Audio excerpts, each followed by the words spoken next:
Assalamualaikum warahmatullahi wabarakatuh. Ya pemirsa podcast kita sahabat zakat, dalam kesempatan ini kita kedatangan dua narasumber yang luar biasa berasal dari Baitul Mal Aceh. Tema kita kali ini adalah penyaluran zakat dan infak di Baitul Mal Aceh. Seperti apa penyalurannya di kabupaten kota ini, bagaimana kriteria yang dapat dibantu, itu semuanya akan dikupas tuntas oleh dua narasumber kita. Yang pertama ada Bapak Mukhlis Cahya ST. Assalamualaikum Bapak. Waalaikumsalam. Bagaimana kabarnya? Alhamdulillah. Yang selanjutnya ada Bapak Didi Setiadi Esos sebagai Kabak Umum BMA. Assalamualaikum Pak. Waalaikumsalam. Bagaimana kabarnya Pak Didi? Alhamdulillah baik. Alhamdulillah. Jadi dua narasumber kita kebetulan ada acara di Aceh Selatan. Selanjutnya kita minta kesediaannya untuk menjadi narasumber di podcast kita, berbagi informasi kepada pemirsa semuanya. Baik, ya kita awali podcast kita ini dengan bertanya-tanya dengan Pak Mukhlis selaku anggota badan Pak. Sebelum penyaluran zakat infak sedekah tentunya sama-sama kita ketahui bahwa badan mempunyai ya perencanaan yang harus dibuat gitu Pak Mukhlis ya, juknis, zakat dan infak. Nah, apa saja kegiatan prioritas Pak di tahun 2023 ini yang sedang berjalan yang menjadi unggulan dari Baitul Mal Aceh Pak? Mungkin bisa dijawab. Oke, ya. Baik, terima kasih Pak Taufik. Alhamdulillah ini saya sebenarnya seperti rendezvous dulu. Orang tua saya kebetulan juga guru di Pakungan, SD 1 Pakungan, lama di sana. Jadi waktu kecil saya sering kesini juga. Tapi alhamdulillah ya kayak ada kembali di sini. Baik, alhamdulillah. Di Baitul Mal kita kan ada 3 entitas ya. Jadi kalau istilah kami mungkin serakarnya itu namanya trinitas. Jadi ada Dewan Pertimbangan Syariah, ada badan, dan ada sekretariat. Jadi fungsi DPS itu adalah menetapkan peraturan atau memberikan opini terkait dengan syariah. Yang terus badan tugasnya adalah membuat perencanaan dan melakukan monitoring sesuai dengan fungsi di sana. Dan kemudian sekretariat melakukan eksekusi terhadap perencanaan yang dilakukan oleh badan dan atas petunjuk DPS. Jadi di Baitul Mal itu badan merencanakan kegiatan itu juga berdasarkan definisi asnaf yang diberikan oleh DPS.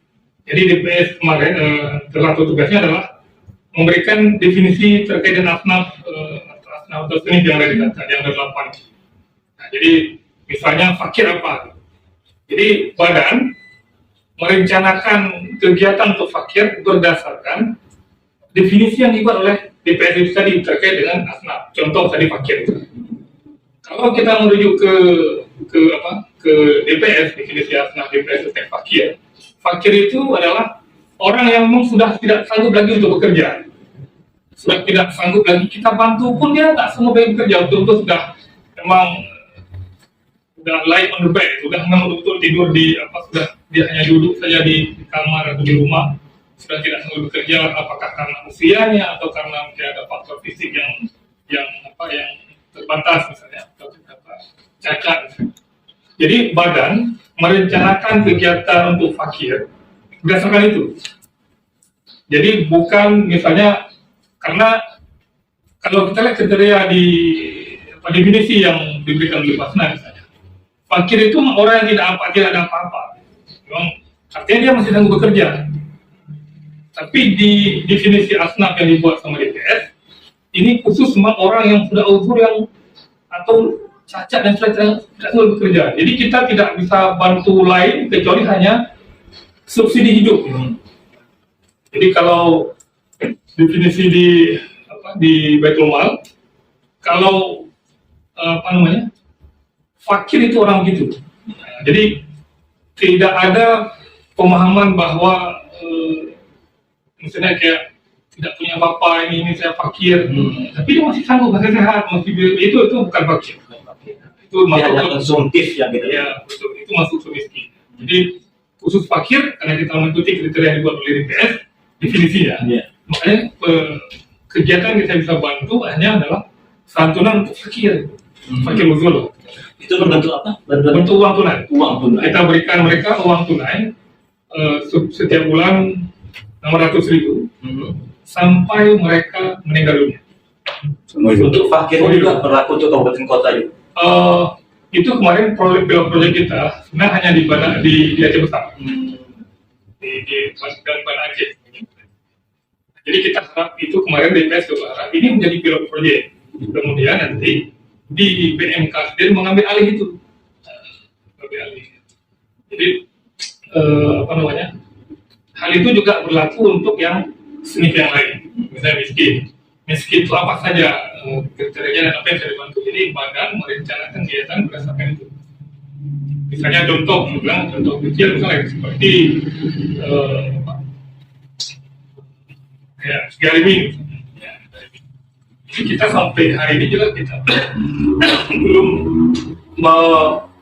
mengalokasikan untuk yang orang yang betul-betul yang berutang. Dan kita belum dapat bagaimana pola yang terbaik ya? Karena kalau kita buka orang yang berutang semua akan masuk berutang. Iya. Jadi kegiatan itu kita rencanakan berdasarkan definisi yang termasuk yang di rekap, sering rekap. Jadi menurut DPR, rekap itu adalah memang betul-betul budak sahaya, itu budak membantu memberikan budak. Jadi di Aceh karena tidak ada budak, ya sudah berarti penyaluran zakat untuk sering rekap tidak ada. Jadi hanya kita salurkan itu luas saja. Ya, kalau di Makassar kan, rekop itu sudah diredefinisi. Nah, begitu ya. Tapi kalau di Aceh tidak. Di awal tahun 2022 kemarin, itu juga sebenarnya kita DPS sudah dulu rapat juga dengan seluruh Dewan Pengawas di BMK untuk melakukan redefinisi asal tadi itu. Termasuk salah satunya adalah terkait rekap. Tapi hasil kesepakatan dari Dewan Pengawas dan DPS sendiri, ya, mereka masih mengambil definisinya definisi yang untuk yang memang masih sifatnya masih satu dengan bahwa ini untuk mereka kalau tidak ada jadi mungkin tidak bisa. Baik, ya penjelasan yang sangat baik sekali. Selanjutnya nih Pak Didi, ketika badan sudah membuat dokumen juknis tersebut, nah sebelum misalnya ya sekretariat mengeksekusi, apakah dari juknis tersebut juga diterjemahkan lagi dalam bentuk dokumen apa yang lebih teknis agar mendukung untuk penyalurannya yang lebih tepat sasaran dan lain sebagainya Pak? Terima kasih Pak. Assalamualaikum warahmatullahi wabarakatuh. Waalaikumsalam warahmatullahi wabarakatuh. Mengenai pelaksanaan, memang kita di Sekretariat sebagai eksekutor dan modal kita ataupun bekal kita adalah juknis. Jadi juknis itu sudah detail bersama. Memang ya TP yang buat juknis sebagai think tanknya, sebagai pemikirnya. Dan di situ kita lihat sudah bisa kita jalankan. Dan itu jadi pegangan kita sebagai kalau istilah di PNS itu KPA dan BPDK lah yang melaksanakan tugas sebagai ambil pelaksana. Itu sudah memadai. Dan mungkin tahap pertama kalau di juknis itu biasanya kita membuat tim pelaksana langsung. Namanya juknis biasanya di setiap kegiatan itu kita buat tim pelaksana. Siapa saja dan cukup biasakan oleh pasien. Jadi bisa jadi setiap kegiatan tim pelaksana beda-beda. Seperti tadi tim pelaksana ini yang kegiatan yang lagi tim pelaksana. Dengan keluarnya SK berarti kita sudah siap bekerja untuk mengeksekusi kan. Dan setiap kegiatan mungkin detailnya beda-beda.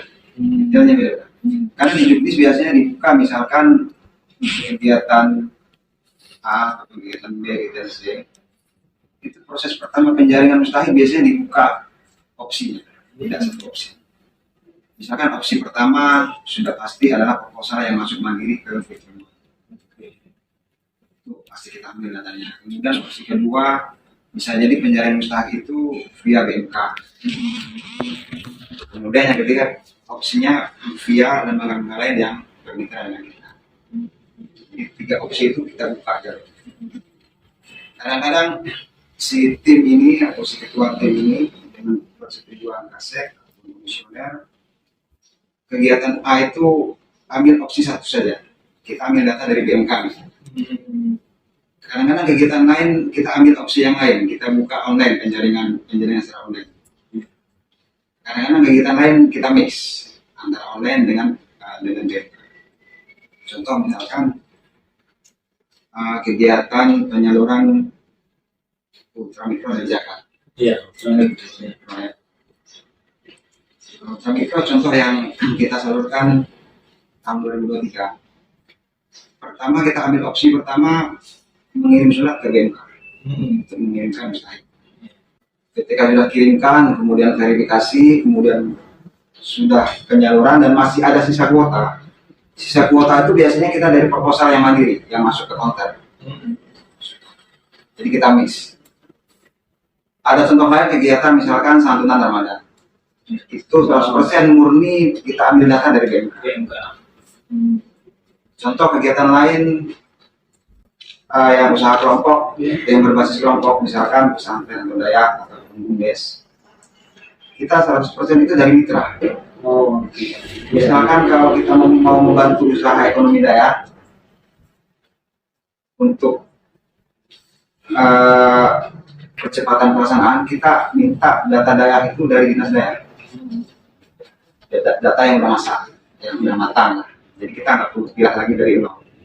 Jadi kita minta bersurat ke dinas dayak kan punya basis data ini. Ya, data daerah yang mana yang punya usaha ekonomi yang bisa dibantu oleh itu kita lakukan proses. Kemudian ketika usaha BUMDes, BUMD, itu kita ambil data dari kerjasama dengan dinas BPMG. Pertama BPMG provinsi, DP provinsi kan mungkin kerjasama dengan dinas yang bagian.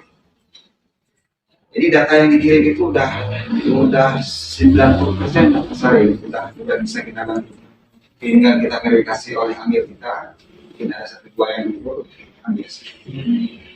Jadi setiap kegiatan opsi oleh komisioner, alhamdulillah mungkin komisioner sudah memutuskan itu opsinya terbuka untuk beberapa opsi. Enggak sakral harus ini.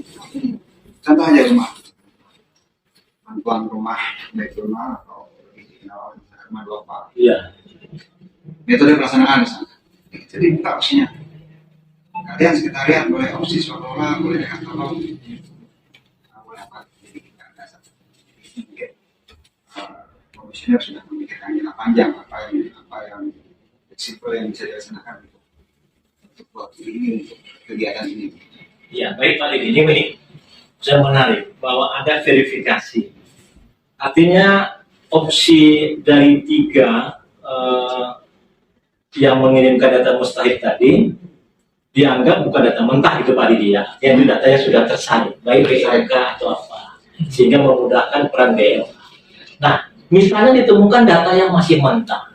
Bagaimana pengalaman misalnya Pak Didi sebagai Sekretariat Betul Aceh ketika melakukan verifikasi itu ternyata jauh panggang dari api, atau mungkin bagaimana maksudnya kiat-kiat verifikasi yang baik dan benar untuk bisa menentukan satu itu mustahik itu yang tepat sasaran. Mungkin ini kaitan dengan profesional ambil verifikator ya. Kalau kita tarik lagi ke belakang, ambil kan idealnya harus bersertifikat, harus sudah ada bekal ketika dia bekerja, harus ada semacam bintangnya lah, harus kita bekali. Dan kemudian kalau kita lihat di Mas Amil itu ada kode etik, ada kode etik ambil. Jadi amil itu seorang yang independen, tidak bisa kita paksa harus full selalu selesaikan oleh atasannya. Itu nggak boleh. Amil boleh menolak itu. Amil boleh menolak. Jadi amil itu independen. Jadi DHP, daftar hasil verifikasi itu harus datang amil pelaksana. Ketika dia turun 5 orang tanda tangan bahwa ini adalah hasil verifikasi yang menurut amil itu valid, dan dia tanda tangan. Karena yang tahu di lapangan mereka yang turun di lapangan. Dan ketika terkait pertanyaan tadi, ketika ada yang gugur, ya gugur. Dan ketika dia profesional nggak ada yang protes, pasti jawab.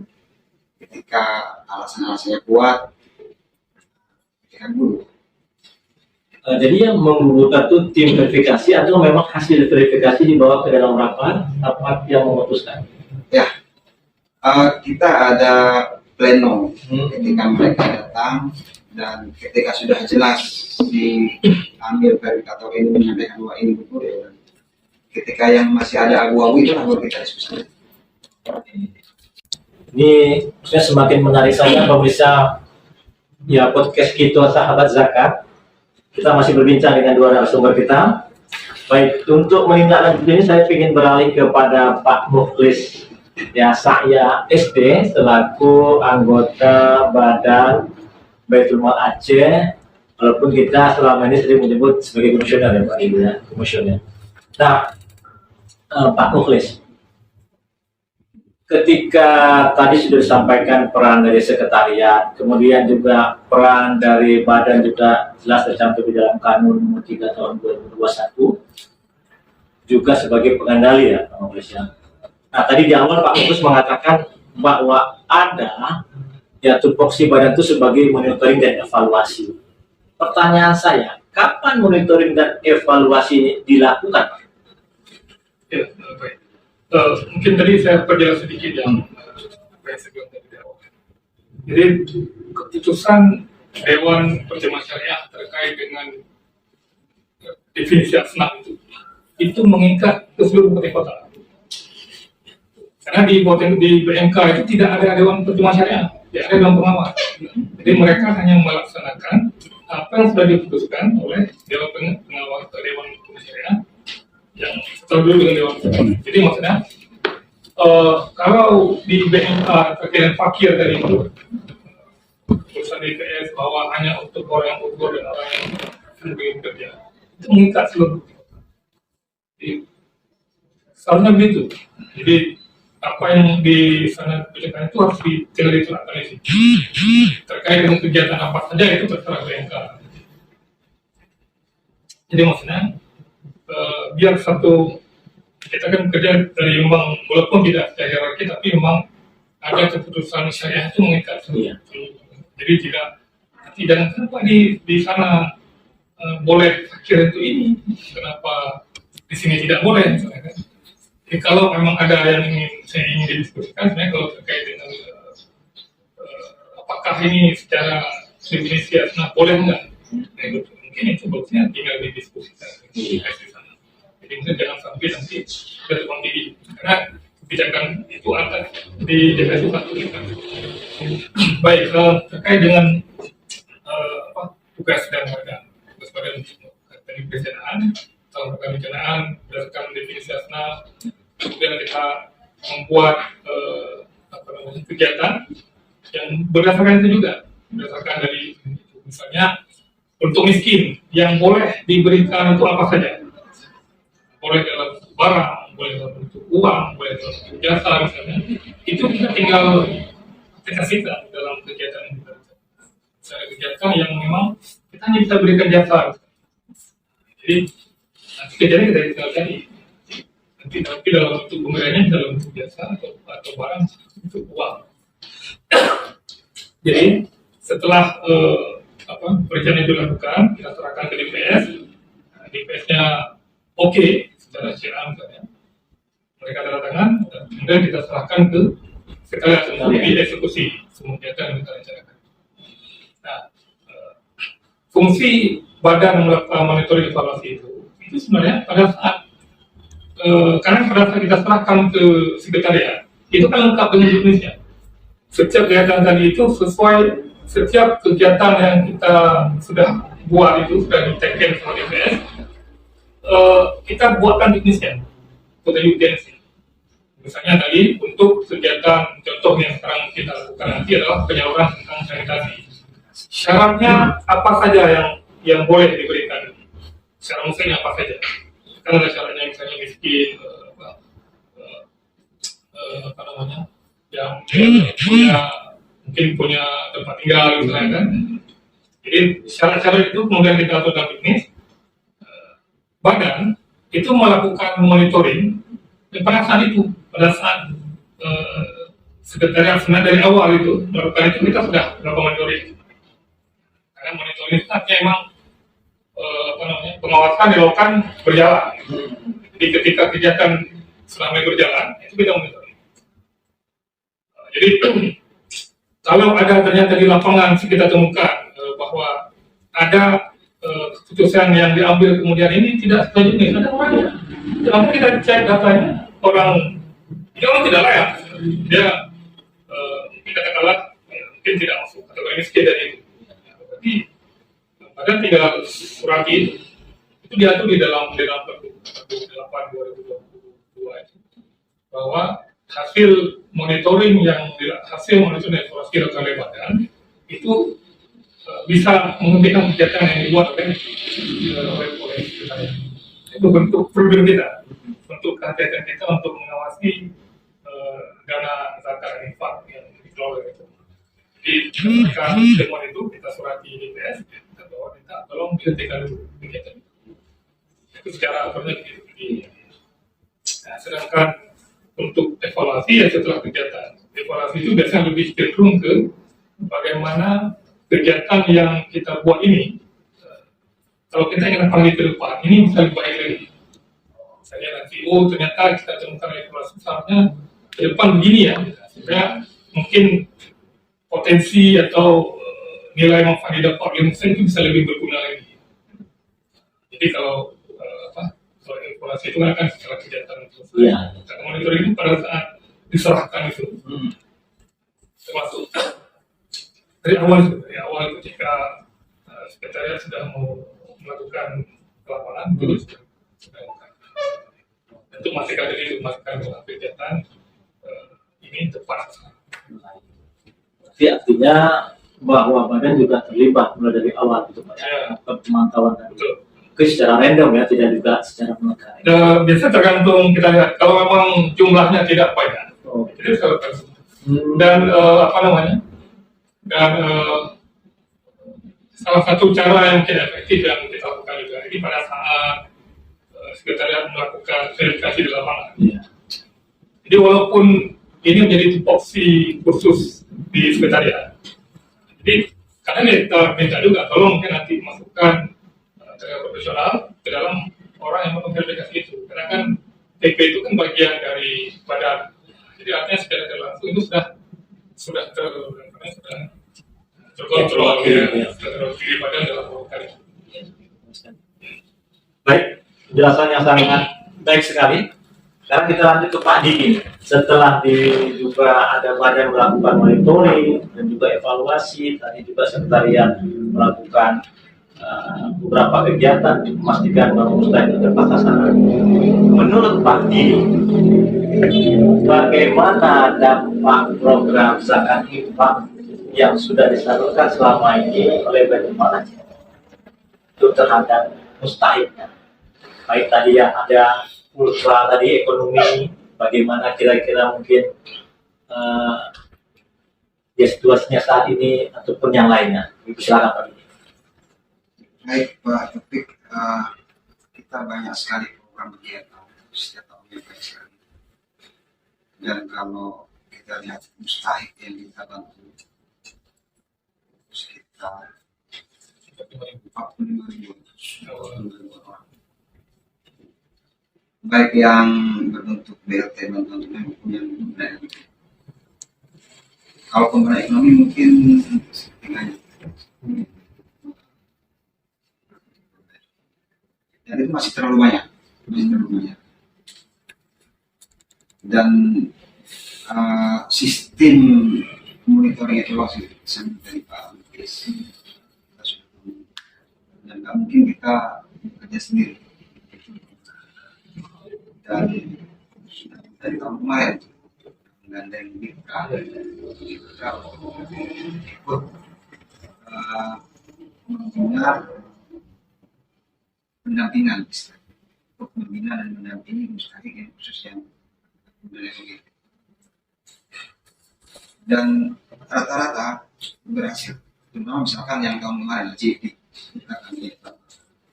itu ada masuk mitra kita Aceh Hijau, Yayasan Hijau ikut evaluasi dan mendampingi penggunaan dan efek atau impak dari bantuan ini.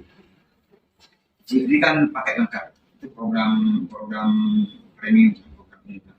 Di situ kita bantu rehab rumahnya, di situ kita bantu pendidikan anaknya, dan ketiga kita sentuh ekonomi perusahaan. Jadi 3 aspek itu kita sentuh. Dan rata-rata berhasil kalau yang rehabnya jalan, anak-anaknya terbantu pendidikannya, kemudian saya. Tapi di sisi lain misalkan di mikro, yang terlalu banyak bantuan mikro mulai sekitar yang 5 juta itu kan usahanya kayak dari buah, apalagi tahun kemarin misalkan bantuan yang di atas mikro lagi baru potensi kecil aja ada 3.000-an orang. Dan itu tahun ini prosesnya belum kita evaluasi berapa persentase keberhasilan dari bantuan. Dan ini mungkin berkaitan dengan waktu, sumber daya, baik sumber daya antara sumber daya manusianya untuk melihat hasil dari apa yang kita bantu. Bisa jadi nanti mungkin kita ambil sampel yang kita bantu,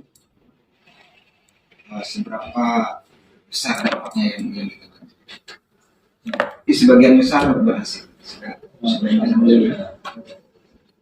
Pertama sudah real kita lihat pendampingan. Angkanya mungkin belum ada yang presentasinya gitu Pak Didi bisa ya. Baik Pak Didi, sebagaimana kita ketahui dan juga Pak Mukhlis bahwa Baitul Kabupaten ini kan memiliki peran yang sangat strategis, bahwa mustahik yang dibantu oleh Baitul Mal Aceh berada di kabupaten tersebut. Nah, ini bagaimana kira-kira untuk kita bisa memaksimalkan ya kerjasama antara Baitul Mal Aceh dengan Baitul Mal Kabupaten yang ada di kabupaten kota, khususnya di Aceh Selatan. Ini pertanyaannya untuk kedua narasumber. Kita mulai dari Pak Mukhlis. Betul Pak. Jadi memang kalau kita lihat wilayah kerja, provinsi itu nggak ada wilayah kerja. Sama kalau mungkin kita lihat wilayah kerja BMK ada di kampung. Iya, strateginya. Tinggal di kampung. Itu juga kalau sebesar itu, ya baik provinsi itu tidak wilayah kerja, tidak ada wilayah kerja khusus karena semua ada di kampung. Cuman karena ini uangnya dari zakat dan infak,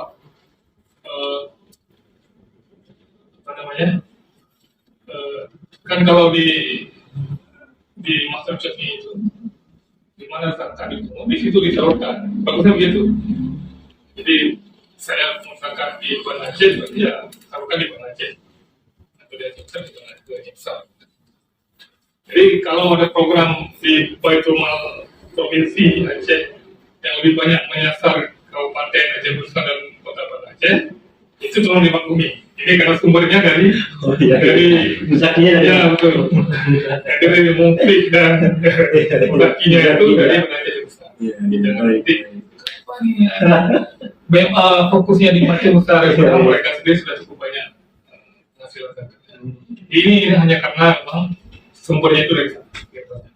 Nah, di kayak tadi itu kita perlu proyek yang tidak pakai karena hanya di sana saja. Jadi karena kalau tadi kita juga sebenarnya Baitul hanya menjadikan kegiatan sebagai blok project saja. Buat itu di blok project dan sampai dapat semuanya, tinggal di cloning ke kota. Jadi kalau terkait misalnya karena Baitul juga bagian dari pemerintah Aceh. Jadi kadang kita juga kegiatan yang kita buat, yang kita rencanakan juga mengacu sana. Misalnya sekarang pemerintah sedang kiannya masalah stunting, pencegahan stunting, vegetasi. Jadi karena Baitul juga bagian dari pemerintah Aceh, ya sudah kita lihat ini secara definisi yang dibuat di PES masuk nggak? Jadi karena basis kita adalah mustahik, selama dia memang miskin udah kita bantu. Jadi nanti ke kabupaten mana saja yang akan kita bantu intervensi ini. Jadi kita koordinasi dengan dinas-dinas terkait, dengan dinas kalau kita testing, stunting, dan sebagainya kan dengan kesehatan. Kita minta datanya. Jadi mana data di Provinsi Aceh yang angka stunting yang tinggi, nanti akan mereka berikan. Ada kabupaten A, B, C. Jadi kita lihat dengan uang yang kita miliki, kita sanggup intervensi berapa, dan mungkin tidak semua. Jadi ini maksudnya ini kayak seperti pilot project, karena ada beberapa kabupaten kota yang tidak melakukan itu sama sekali. Jadi ketika kita turun dengan program ini, kita libatkan BMK, nanti BMK melihat, oh, udah nanti tahun depan kita buat program ini. Jadi sudah ada inspirasi lah. Ya, sudah ada bagaimana cara melakukannya, apa yang dibutuhkan, jadi tinggal ditulis saja. Nah, itu kalau di Kenamse ada beberapa program yang kita lakukan di daerah itu terkait itu. Terus satu lagi yang penting sebenarnya ada beberapa program yang dibuat Baitul Mal, contoh tadi zakat sendiri Flomon atau program ekonomi yang ada dengan zakat lipat. Ini sebenarnya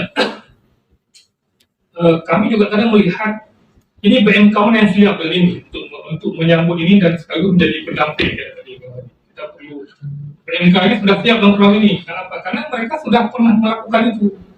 Jadi jangan karena ini program sifat. Kalau tadi hanya sifatnya konsumtif mungkin nggak ada masalah. Ya, tapi untuk program yang produktif itu perlu pendampingan. Jadi produktif ya, namanya ekonomi keumatan itu kalau tidak ada pendampingan itu sama juga akan menjadi itu. Jadi kita lihat kalau BMK yang sudah ada program itu, yang sudah punya program itu, artinya dia sudah siap dengan ini. Ya sudah kita coba intervensi. Jadi ini juga tergantung dari kesiapan BMK sendiri. Mereka sudah punya program. Ya, mungkin kalau memang ada program yang BMA belum buat, ya kalau BMK buat ya silakan. Mungkin nanti kita lihat jadi kalau memang ini bagus kita intervensi. Jadi maksudnya memang kita juga ini penting karena Baitul Mal kan tidak bisa kerja sendiri juga. Ya. Jadi kita butuh mitra-mitra yang hebat di lapangan. Ya, kalau tadi BMK-nya sudah siap ya kita lakukan. Ya, baik. Selanjutnya Pak Didi, bagaimana supaya hubungan BMA dengan BMK ini harmonis, sinergi? Ya. Nah, kalau garis komando kita bukan. Ya. Kita bisa kabupaten semua. Koordinasi. Cuma koordinasi kan banyak pendekatan.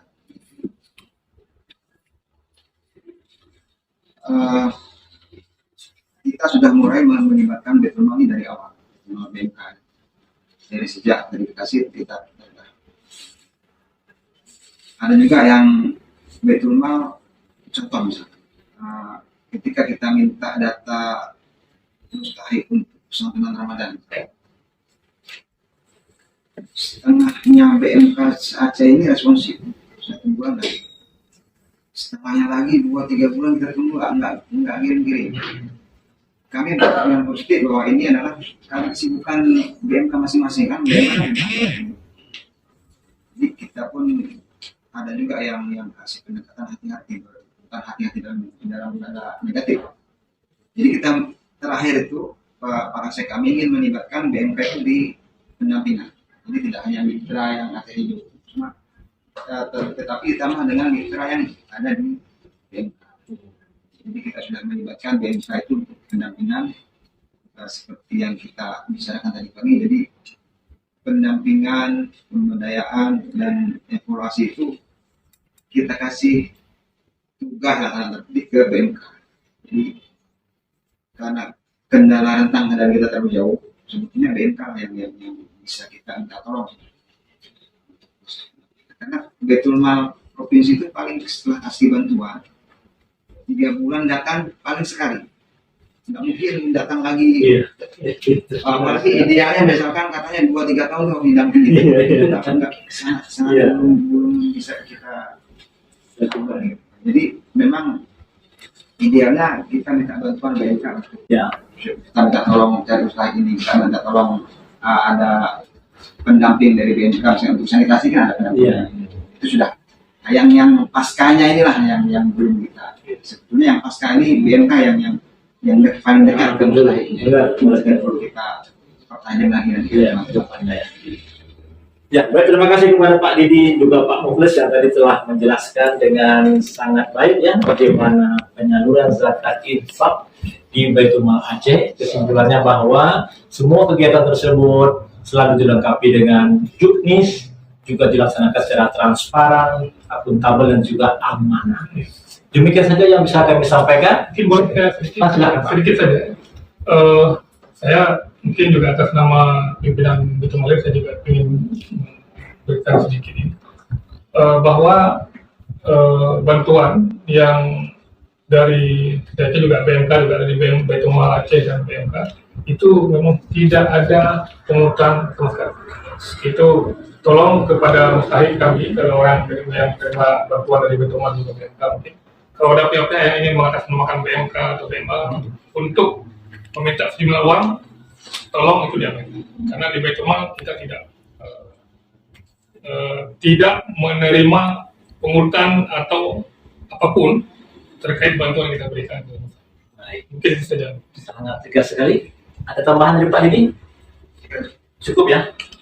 Ya, baik, demikianlah ya pemirsa podcast kita Sahabat Zakat, bahwa tidak ada pungli di dalam bantuan yang diberikan oleh Baitul Mal Aceh. Jika ada, tolong itu dilakukan dan diabaikan saja.